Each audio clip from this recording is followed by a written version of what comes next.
Halo, di video kali ini saya akan menjelaskan tentang K-means dari machine learning. Bagaimanakah konsep K-means?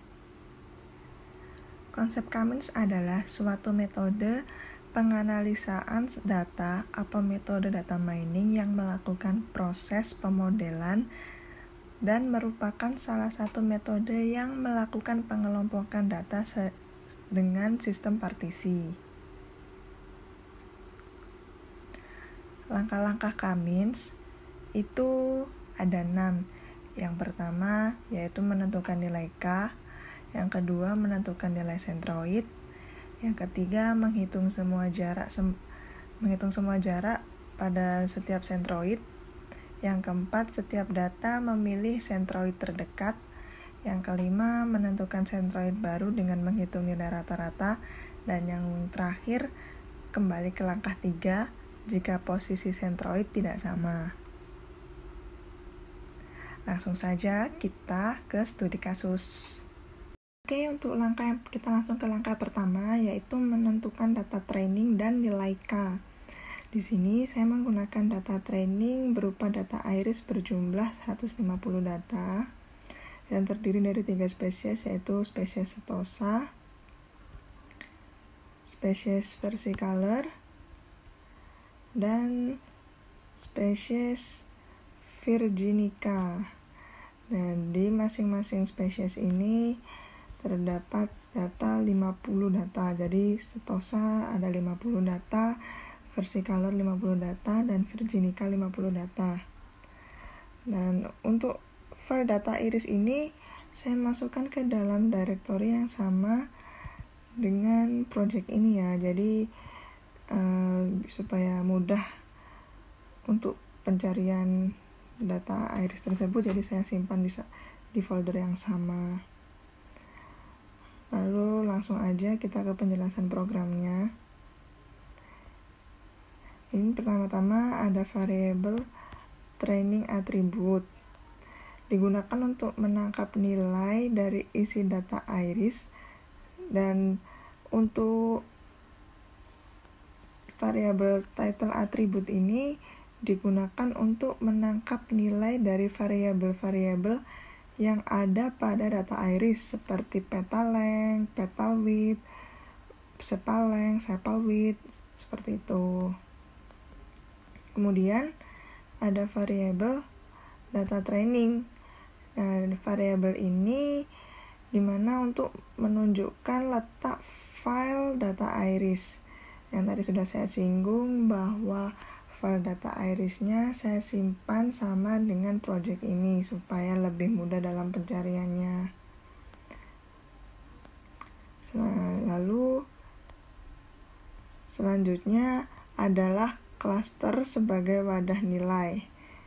Nah, di sini terdapat klaster atribut, klaster Euclidean, dan nearest cluster. Dan klaster atribut ini digunakan untuk sebagai wadah nilai data iris, dan ini di setting awal 0 yang nantinya ketika programnya jalan akan diisi oleh atribut yang ada di data iris. Lalu klaster Euclidean digunakan untuk wadah data dari syarat Euclidean. Lalu untuk nearest cluster digunakan untuk menyimpan jarak per cluster.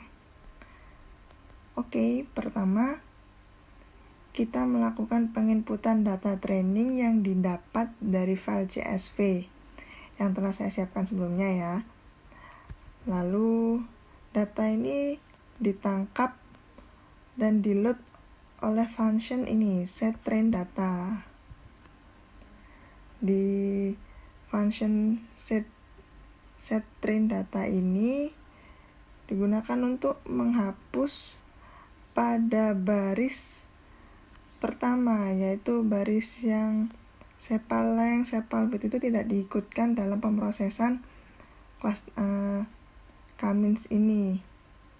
Lalu di sini bisa dilihat bahwa pemisah data dari setiap Cummins ini setiap pemisah data iris ini saya menggunakan koma.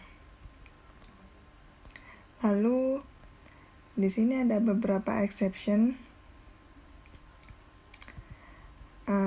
Exception ini digunakan untuk pengecekan directory, lalu pembacaan file, dan yang terakhir pengecekan baris file, di mana baris pertama dikategorikan sebagai title atau judul, sedangkan baris kedua dan selanjutnya dikategorikan sebagai atribut.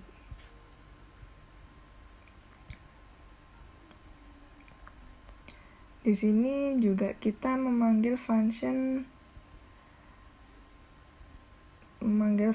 test data.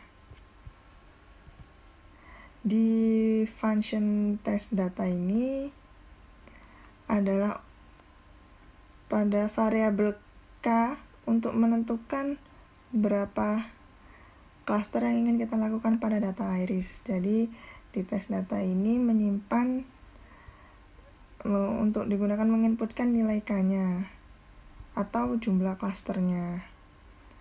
Selanjutnya kita ke langkah kedua, yaitu pada function test data ini kita mengaktifkan nilai centroid secara random. Ya, jadi kita menggunakan data random. Ini untuk melakukan pengecekan satu persatu data. Jika data sama, maka data akan dipindahkan ke dalam variabel cluster atribut.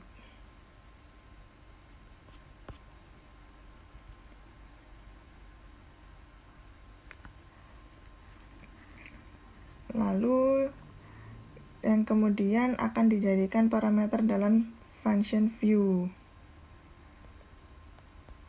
Kita masuk ke langkah 3, yaitu function getResult. Di getResult ini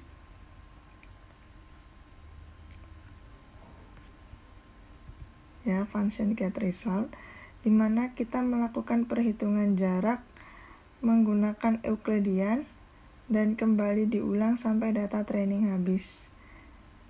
Jadi kita menghitung Euclideannya di getResult ini. Ini cluster Euclidean.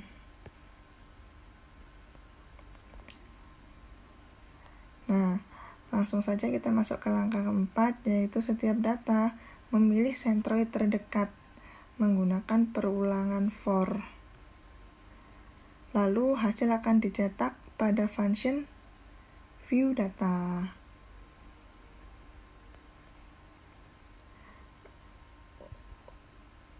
Untuk langkah kelima, yaitu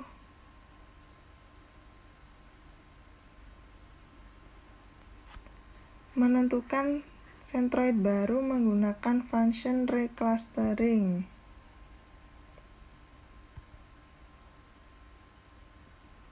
Nah, di sini function reclustering. Pertama, di sini ada perulangan yang berguna mengosongkan variabel yang berisi cluster atribut. Jadi ini cluster atributnya dikosongkan dahulu, lalu disimpan pada variabel integer nilai K. Kemudian kita lakukan penjumlahan masing-masing cluster dan penjumlahan rata-rata masing-masing cluster. Langkah terakhir adalah perulangan yang dilakukan jika tidak menemukan centroid. Jika tidak menemukan centroid lama dan baru tidak sama, maka stepnya akan kembali lagi ke langkah yang ketiga. Kemudian kita langsung saja mencoba merunning program.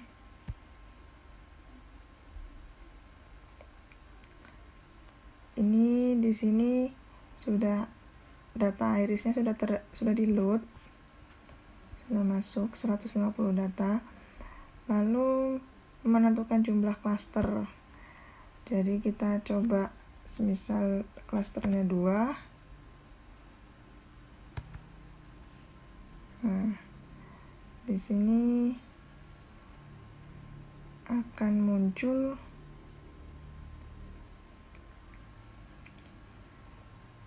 ini data irisnya dihitung menggunakan Euclidean, lalu melakukan perulangan hingga klaster sama dengan klaster sebelumnya. Jadi dilakukan perulangan terus sampai klasternya tuh sama. Ini ya, ke-5, ke-6.